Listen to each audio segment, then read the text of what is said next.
गडचिरोली जिल्ह्यातील दुर्गम आदिवासी व नक्षलग्रस्त भाग असलेल्या सर्वांगीण विकासासाठी जिल्हा प्रशासनाने खाजगी क्षेत्रातील सामाजिक उत्तरदायित्व निधीच्या माध्यमातून ऐतिहासिक पाऊल उचलले आहे।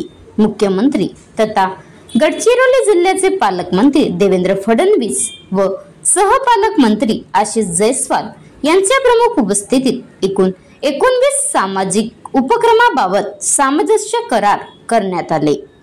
अप्पर मुख्य सचिव मिलिंद म्हैसकर, अतिरिक्त प्रधान मुख्य वन संरक्षक नरेश झुरमुरे, जिल्हाधिकारी अभिशांत पंडा, विशेष पोलीस उपमहानिरीक्षक अंकित गोयल, खासदार नामदेव किरसान, आमदार धर्मराव बाबा आत्राम, आमदार मिलिंद नरोटे, आमदार रामदास मसराम, जिल्हा परिषदेचे मुख्य कार्यकारी अधिकारी सुहास गाडे, जिल्हा पोलीस अधीक्षक श्री निलोत्पल यावेळी उपस्थित होते।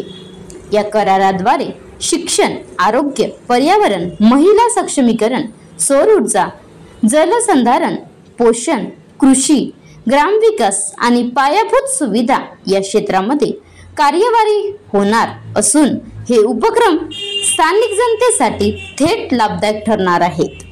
शासन व खाजगी क्षेत्र यांच्यातील समन्वयातून गडचिरोलीमध्ये सामाजिक परिवर्तन घडवण्याच्या दृष्टीने हा एक महत्त्वपूर्ण टप्पा आहे।